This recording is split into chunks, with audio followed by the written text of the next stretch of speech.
22-year-old Vesna Vulovic did the impossible when she emerged alive after a 33,000-foot fall, entering the Guinness Book of World Records for surviving the longest fall without a parachute. Vulovic was a stewardess on an unfortunate Yugoslav Airlines flight from Copenhagen to Belgrade, during which the Ustash separatist group planted a bomb in the cargo. As the bomb went off, the plane crashed into the mountains, killing all 28 passengers and the entire crew, except for Vesna. She was hospitalized with a fractured skull, 2 broken legs, and 3 broken vertebrae, but managed to survive and lead a full life afterward. Wow. Croatian music teacher But she fell 33,000. So which means she jumped before the plane crashed. That's wild. That is wild. Fran Selak has had more than a few meetings with death.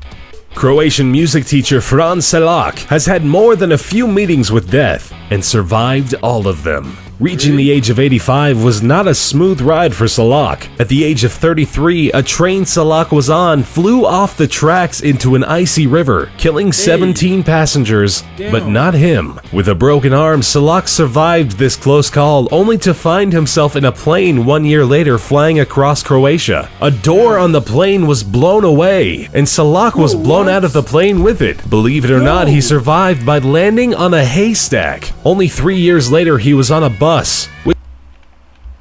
This guy has to be lucky. Train, plane. At this point, only thing that can kill him is natural death. Cause what the heck? Which plunged into the river and killed 4 people. But of course, not him. At the age of 41, the fuel tank in his car exploded, but he managed to react in time and escape certain death. Again, the same incident unbelievably repeated itself just 3 years later. Nah, bro. What kind of curse is this guy on? Who did this guy piss off? 20 years after that, Selak survived one more car explosion and another bus accident, only to win the lottery and become a millionaire in 2003. Wow. He is truly the most lucky person of all time. Facts. Stella Maris College's Old Christians rugby union team from Uruguay had a mountain peak named after them when they tragically crashed into it while flying to Chile to play a game. The Glacier of Tears killed 12 people, leaving the others roaming through the vicious Andes on a temperature of 30 degrees below zero. Running out of the scarce food reserves they had, the survivors lost all hope when they heard via radio that the search for them had been called off. In the harsh conditions, they started dying off one by one, with the last ones standing eating their deceased friends in a desperate attempt to keep on living. Guys, that's the real question, guys. If you ever came to that situation, would you guys eat if another human in order to survive? Bro, I would actually puke. I would actually vomit. 2 of the bravest people managed to reach Chile on foot and inform the world that a group of 16 people were still out there, having survived an incredible 72 days. Wow. Anatoly Bugorsky worked as a researcher at the Institute for High Energy Physics in Prodvino. While checking a malfunctioning piece of equipment, a beam from the largest Soviet particle accelerator measured at about 200,000 rads went straight through his head. Bugorsky's face swelled up beyond recognition and started peeling off. The beam burned through parts of his face, his bone, and started peeling off his head. He went through here. Damn. Bugorsky's face swelled up beyond recognition and started peeling off. The beam burned through parts of his face, his bone, and the brain tissue underneath. Astonishingly, although only 500 rads would normally be enough to kill a person, Bugorsky survived. His intellect was undamaged, and he continued his scientific career with much success. He did, however, lose his hearing in the left ear, with that side of his face remaining frozen due to the destruction of nerves. That's actually wild. Nah, these people are actually lucky. I'm not even joking, they're actually lucky. Hey guys, it's Frank back again. If you guys are enjoying the video so far and you're new, don't forget to smash that subscribe button, guys. Let's get to 10,000 subscribers before the end of this year. I really appreciate it. So subscribe and like this video and comment down in the comment section your favorite part of this video. And yeah, Roy Sullivan was a ranger in Virginia who made it to the Guinness Book of World Records by surviving being struck by lightning 7 times. Wow. Each strike did. And he didn't turn into the Flash. Why am I making so much dead joke, guys? Like, why?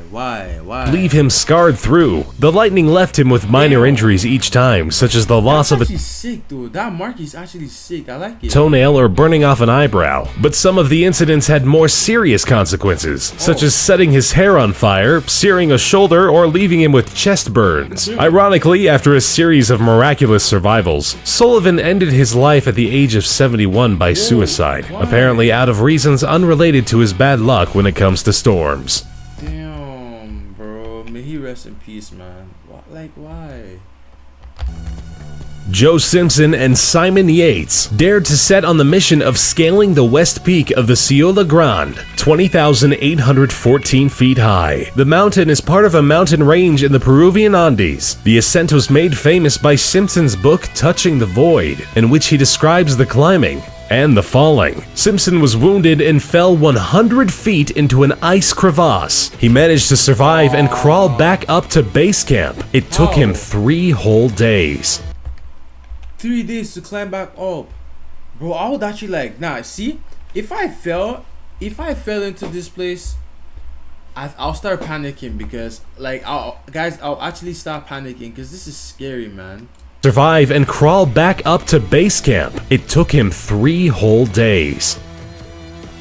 Truman Duncan had the most horrific accident you can imagine and survived it. He was just another passenger on a train when he accidentally fell off a train car in motion. He was swept underneath the speeding train and was literally cut in 2. Duncan not only managed to survive the horrible event, but he stayed conscious for the next 45 minutes. He managed to get his cell phone out and call the paramedics himself. He underwent 23 surgeries, lost both his legs and a kidney, but miraculously made it out of the hospital alive.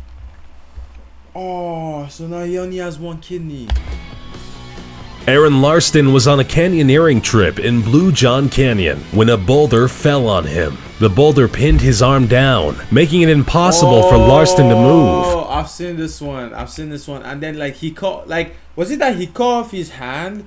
And then wasn't it 5-10 minutes later, he had help come and it was too late. He already told them he cut his hand off because he thought no one was gonna come save him. I think this is one I saw. He tried to lift and break the boulder, but after 5 days he realized it was no use. 5 days. Dehydrated and delirious, Larston finally got the courage to amputate his own arm. He managed to snap his own bone and eventually cut his arm off entirely, finally freeing himself from the boulder.